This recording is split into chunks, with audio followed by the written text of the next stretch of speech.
audiobook motivasi bahasa Indonesia. Judul buku Rich Dad Poor Dad. Penulis Robert T. Kiyosaki. Penerbit PT Gramedia Pustaka Utama. Narator Elis Sutrisna. Apa yang diajarkan orang kaya kepada anak-anak mereka tentang uang yang tidak diajarkan oleh orang miskin dan kelas menengah? Bagaimana perjalanan menuju impian keuangan berubah menjadi mimpi buruk keuangan? Cerita klasik tentang orang-orang yang bekerja keras membentuk pola tertentu. Pasangan muda yang baru menikah, bahagia, dan berpendidikan tinggi tinggal di salah satu apartemen sewa yang sumpek. Mereka segera menyadari bahwa mereka bisa menabung karena dua orang bisa hidup sama murahnya seperti satu orang. Masalahnya, apartemen itu sumpek. Mereka memutuskan menabung untuk membeli rumah impian mereka supaya bisa memiliki anak. Sekarang, mereka memiliki dua penghasilan dan mereka mulai memfokuskan diri pada karir mereka. Penghasilan mereka mulai meningkat. Ketika penghasilan mereka meningkat, pengeluaran mereka juga bertambah. Pengeluaran nomor satu bagi kebanyakan orang adalah pajak. Banyak orang mengira itu pajak penghasilan, tapi bagi kebanyakan orang Amerika, pajak tertinggi mereka adalah jaminan sosial.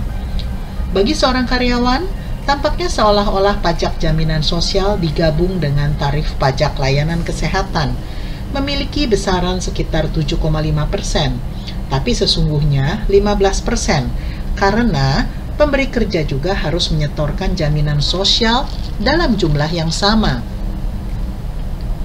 Intinya, itu uang yang tidak bisa dibayarkan oleh pemberi kerja kepada Anda. Di atas semua itu, Anda masih harus membayar pajak penghasilan atas jumlah yang dikurangkan dari upah Anda untuk pajak jaminan sosial. Penghasilan yang tidak pernah Anda terima karena langsung disetor untuk jaminan sosial. Kembali ke pasangan muda tadi. Karena penghasilan mereka bertambah, mereka memutuskan membeli rumah impian mereka. Setelah tinggal di rumah baru, mereka memiliki pajak baru yang disebut pajak properti. Kemudian, mereka membeli mobil baru, furniture baru, dan peralatan baru yang sesuai dengan rumah baru mereka. Tiba-tiba mereka terjaga, dan kolom liabilitas mereka penuh hipotek serta utang kartu kredit. Liabilitas mereka bertambah. Mereka sekarang terjebak di balap tikus. Dalam waktu singkat, mereka punya anak dan bekerja makin keras. Proses itu berulang dengan sendirinya. Penghasilan yang makin tinggi menyebabkan pajak yang makin tinggi, yang disebut juga bracket creep. Kartu kredit tiba. Mereka menggunakannya sampai limit maksimal. Perusahaan kreditor menelpon dan mengatakan bahwa aset terbesar mereka, rumah mereka, sudah ditaksir nilainya. Karena kredit mereka sangat bagus, perusahaan itu menawarkan peminjaman sejumlah uang untuk melunasi rekening sebelumnya yang sudah harus dibayar, dan memberitahu mereka akan cerdik bila mereka menghapus utang konsumen yang berbunga tinggi dengan melunasi kartu kredit mereka. Selain itu, bunga atas rumah mereka adalah pengurangan pajak. Mereka tertarik dan melunasi kartu kredit yang berbunga tinggi itu. Mereka menghirup napas lega. Kartu kredit mereka sudah lunas. Utang mereka ditutup dengan hipotek rumah. Cicilan mereka turun karena mereka memperpanjang utang sampai 30 tahun lebih. Itu hal yang cerdik. Tetangga mereka menelpon dan mengajak mereka berbelanja. Obral menjelang hari raya sedang digelar. Mereka berjanji dalam hati untuk sekedar melihat-lihat, tapi membawa kartu kredit, sekedar untuk berjaga-jaga. Saya bertemu pasangan muda seperti ini sepanjang waktu. Nama mereka berbeda, tapi dilema keuangan mereka sama. Mereka datang ke salah satu seminar saya untuk mendengarkan apa yang harus saya katakan. Mereka bertanya pada saya, "Bisakah Anda memberitahu kami cara menghasilkan uang yang lebih banyak?"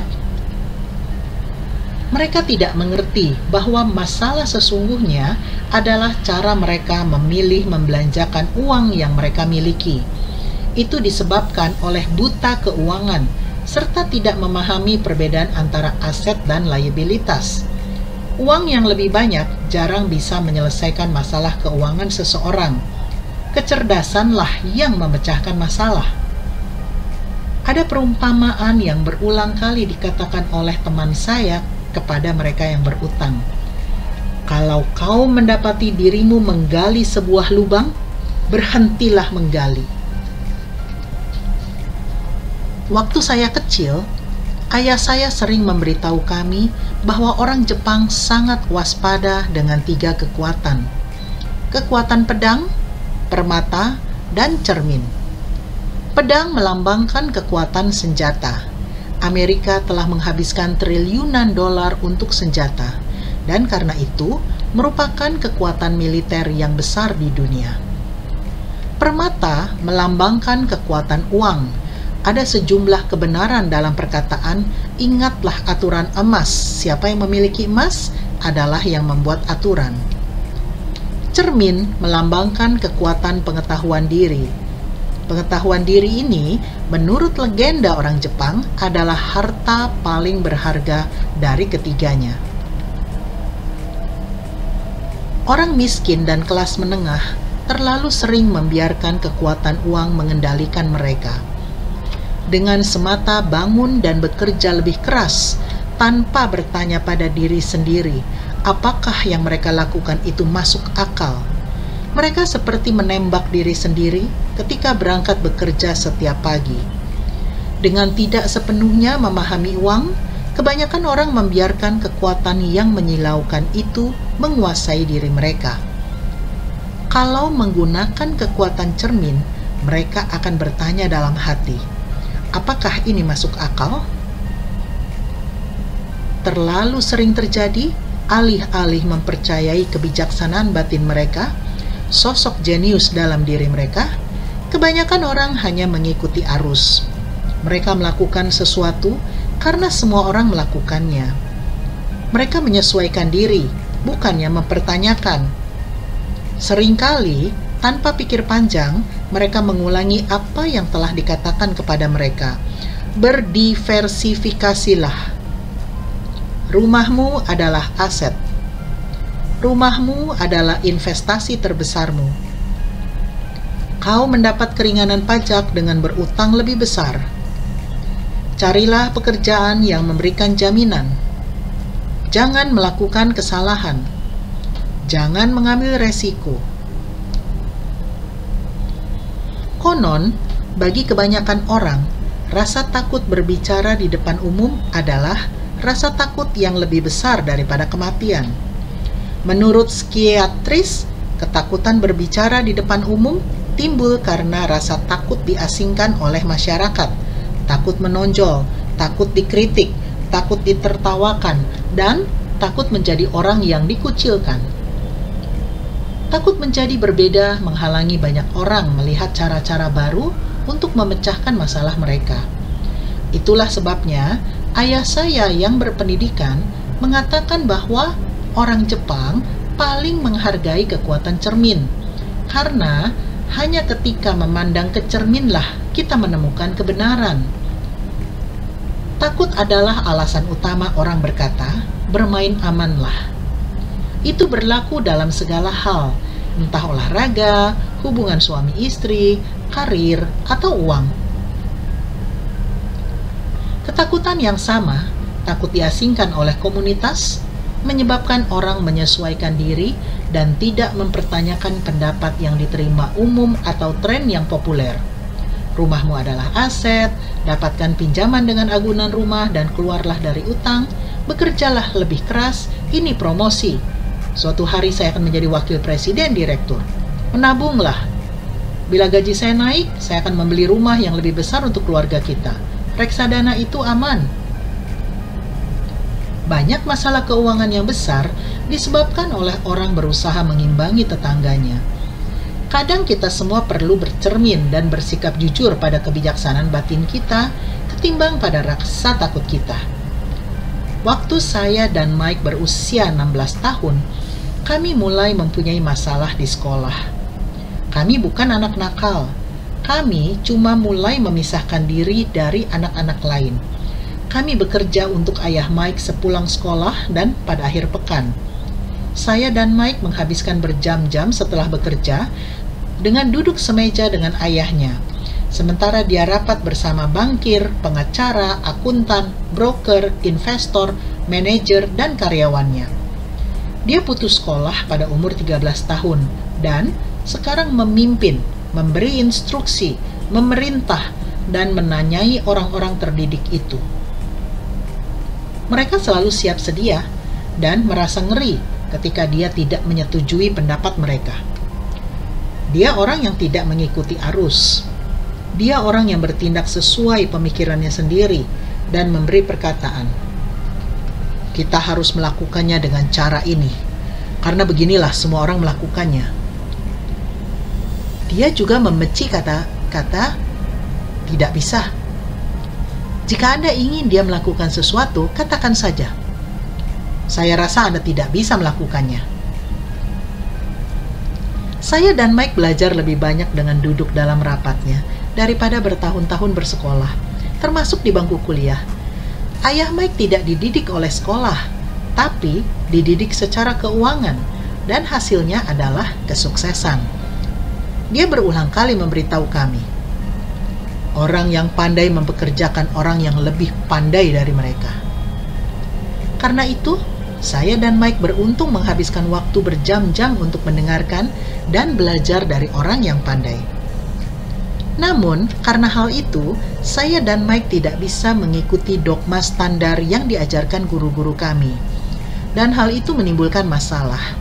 Kapanpun guru berkata, kalau tidak mendapat nilai bagus, kalian tidak akan berhasil di dunia nyata. Saya dan Mike hanya mengangkat alis. Ketika diberitahu untuk mengikuti serangkaian prosedur dan tidak menyimpang dari peraturan, kami bisa melihat bagaimana sekolah mengerdilkan kreativitas kami. Kami mulai mengerti mengapa ayah kaya berkata, sekolah dirancang untuk menghasilkan karyawan yang baik, bukannya pemberi kerja yang baik. Kadang saya dan Mike bertanya kepada guru kami tentang bagaimana segala sesuatu yang kami pelajari di sekolah diterapkan di dunia nyata, atau kenapa kami tidak pernah belajar tentang uang dan bagaimana cara kerjanya.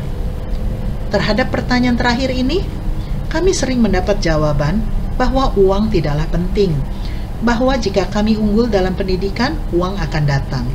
Semakin kami mengetahui kekuatan uang, semakin jauh jarak kami dari guru-guru dan teman sekelas kami. Ayah saya yang berpendidikan tinggi tidak pernah menekan saya tentang nilai saya, tapi kami mulai beradu argumen tentang uang. Saat berusia 16 tahun, saya barangkali merupakan fondasi yang jauh lebih baik dalam hal uang daripada orang tua saya. Saya bisa membuat laporan pembukuan. Saya mendengarkan akuntan pajak, pengacara perusahaan, bankir, broker, real estate, investor, dan sebagainya. Sebaliknya, ayah saya bicara dengan para guru. Suatu hari, ayah saya memberitahu saya bahwa rumah kami adalah investasi terbesarnya. Perdebatan yang kurang enak terjadi ketika saya menunjukkan kepadanya mengapa menurut saya rumah bukanlah investasi yang baik. Saat ini, orang masih menantang gagasan saya bahwa rumah bukanlah aset. Saya tahu, bagi banyak orang, rumah adalah impian mereka, sekaligus investasi terbesar mereka. Memiliki rumah sendiri lebih baik daripada tidak memiliki apapun. Saya hanya menawarkan cara lain untuk melihat dogma yang populer ini.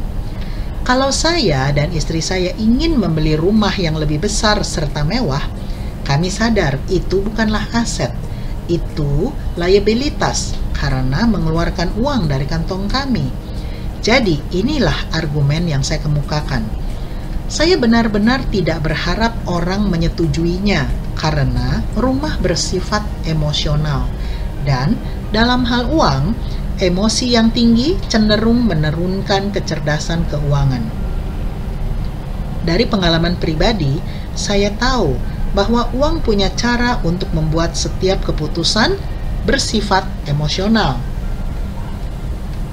1. Bila menyangkut rumah, kebanyakan orang bekerja seumur hidup untuk membayar rumah yang tak pernah mereka miliki. Dengan kata lain, kebanyakan orang membeli rumah baru setiap beberapa tahun, dan dengan itu membuat pinjaman baru berjangka waktu 30 tahun untuk melunasi rumah sebelumnya. Meskipun orang menerima pengurangan pajak untuk bunga atas pembayaran hipotek, mereka membayar semua pengeluaran mereka dengan uang setelah dipotong pajak, bahkan setelah mereka melunasi hipotek. Itu nomor 2. Nomor 3, orang tua istri saya kaget ketika pajak properti atas rumah mereka mencapai $1.000 per bulan. Ini terjadi setelah mereka pensiun. Jadi, kenaikan ini membebani uang pensiun mereka dan mereka merasa terpaksa pindah rumah. 4. Nilai rumah tidak selalu naik. Ada teman saya yang berutang $1 juta untuk rumah yang saat ini memiliki nilai jual jauh di bawahnya. 5. Kerugian terbesar dari semuanya adalah hilangnya kesempatan. Kalau semua uang Anda diinvestasikan dalam rumah, Anda mungkin terpaksa bekerja lebih keras karena uang Anda terus mengalir keluar dari kolom pengeluaran, bukannya menambah kolom aset. Pola arus kas kelas menengah yang klasik. Jika sepasang suami istri muda sejak dini menempatkan lebih banyak uang ke kolom aset mereka, mereka hidup pada tahun-tahun berikutnya akan lebih mudah. Aset mereka akan tumbuh dan akan tersedia untuk membantu menutup pengeluaran. Terlalu sering terjadi, rumah hanya berfungsi sebagai alat untuk mendapatkan pinjaman ekuitas rumah guna membayar pengeluaran yang menggunung. Kesimpulannya, hasil akhir dari memutuskan memiliki rumah yang terlalu mahal dan bukannya memulai portofolio investasi mempengaruhi individu, setidaknya dalam 3 cara berikut. Pertama, kehilangan waktu yang mungkin membuat nilai aset lain berkembang. Kedua, kehilangan modal tambahan yang bisa diinvestasikan daripada digunakan untuk membayar biaya pemeliharaan yang tinggi yang secara langsung berhubungan dengan rumah. Ketiga, kehilangan pendidikan. Terlalu sering terjadi orang mengandalkan rumah, tabungan, dan program pensiun mereka sebagai satu-satunya yang mereka miliki dalam kolom aset. Karena tidak punya uang untuk diinvestasikan, mereka semata tidak berinvestasi. Mereka kehilangan pengalaman berinvestasi. Kebanyakan orang tidak pernah menjadi apa yang oleh dunia investasi disebut investor canggih. Investor terbaik biasanya pertama-tama dijual pada investor canggih, yang kemudian menjualnya kepada orang yang tidak suka menanggung resiko. Saya bukannya menyarankan Anda untuk tidak membeli rumah. Maksud saya adalah Anda harus memahami perbedaan antara aset dan liabilitas. Saat menginginkan rumah yang lebih besar, pertama-tama saya membeli aset yang akan menghasilkan arus kas untuk membayar rumah itu. Laporan keuangan pribadi ayah saya yang berpendidikan memperlihatkan dengan sangat baik kehidupan seseorang yang terjebak dalam balap tikus. Pengeluarannya sama besar dengan penghasilannya, tak pernah menyisakan jumlah yang cukup untuk diinvestasikannya dalam aset. Akibatnya, liabilitasnya lebih besar daripada asetnya. Mengapa orang kaya makin kaya? Kajian atas laporan keuangan ayah kaya menunjukkan kenapa orang kaya makin kaya. Kolom aset memberikan penghasilan yang lebih dari cukup untuk menutup pengeluaran, dan sisanya diinvestasikan ulang di kolom aset. Kolom aset terus tumbuh, dan karenanya penghasilan yang datang darinya juga tumbuh. Hasilnya, orang kaya makin kaya. Kenapa kelas menengah terus berjuang secara keuangan? Kelas menengah mendapati diri terus-menerus berjuang secara keuangan. Penghasilan utama mereka adalah lewat gaji. Ketika upah mereka naik, begitu pula pajak mereka. Pengeluaran mereka cenderung naik dengan proporsi yang sama dengan kenaikan gaji. Dari situlah muncul ungkapan balap tikus. Mereka memperlakukan rumah mereka sebagai aset utama, bukannya berinvestasi dalam aset yang mendatangkan penghasilan. Pola memperlakukan rumah sebagai investasi dan filosofi kenaikan upah berarti Anda bisa membeli rumah yang lebih besar atau membelanjakannya lebih banyak uang adalah fondasi masyarakat zaman ini yang dililit utang. Proses pembelajaran yang bertambah ini menjerumuskan banyak keluarga ke dalam utang yang lebih besar dan ketidakpastian keuangan yang lebih besar. Sekalipun karir mereka mungkin meningkat dan mereka menerima kenaikan gaji secara teratur. Hidup yang berisiko tinggi ini disebabkan oleh lemahnya pendidikan keuangan.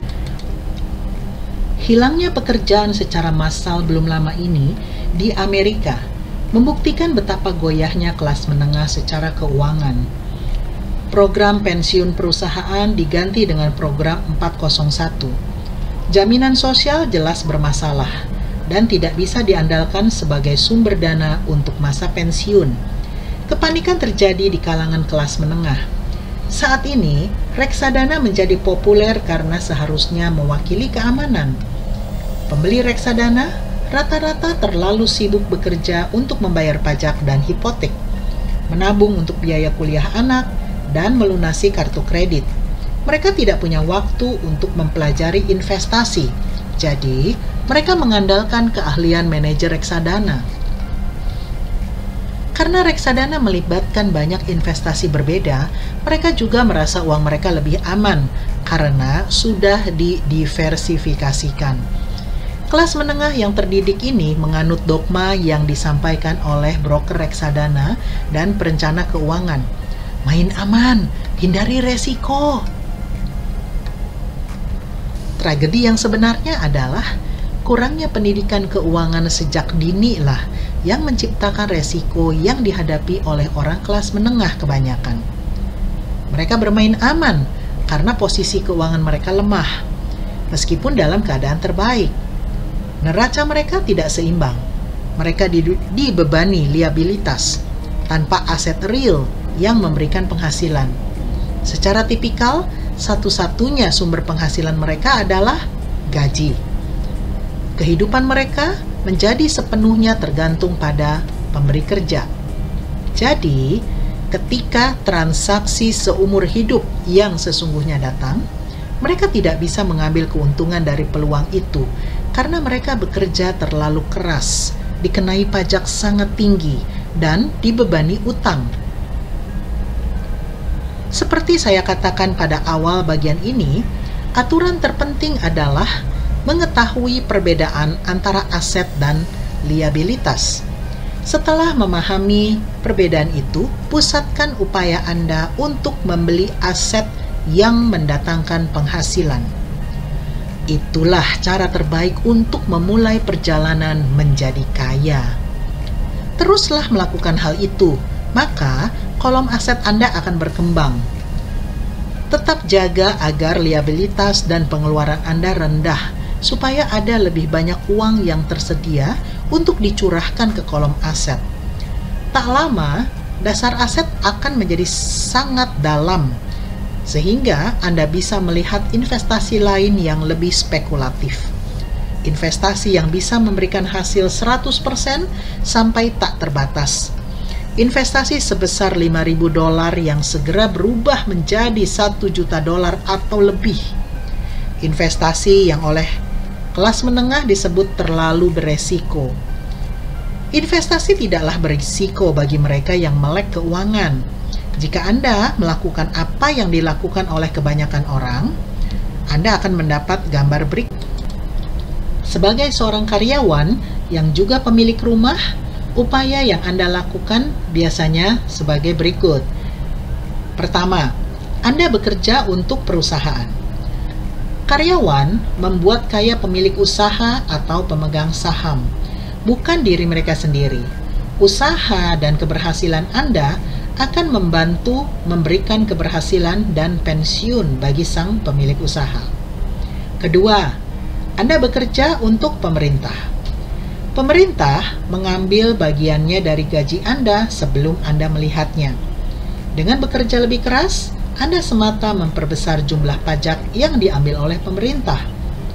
Sebagian besar orang bekerja dari Januari sampai Mei hanya untuk pemerintah. Ketiga, Anda bekerja untuk bank. Setelah pajak, pengeluaran terbesar Anda berikutnya biasanya hipotek dan utang kartu kredit. Yang jadi masalah dengan bekerja lebih keras saja adalah tiap level ini mengambil bagian yang lebih besar dari usaha Anda yang meningkat. Anda perlu belajar membuat peningkatan usaha Anda itu secara langsung menguntungkan Anda dan keluarga Anda.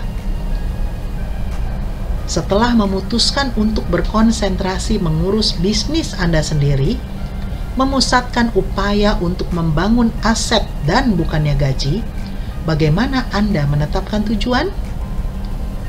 Kebanyakan orang harus mempertahankan pekerjaan dan mengandalkan upah mereka untuk mendanai pembelian aset. Ketika aset mereka berkembang, bagaimana mereka mengukur tingkat kesuksesan mereka?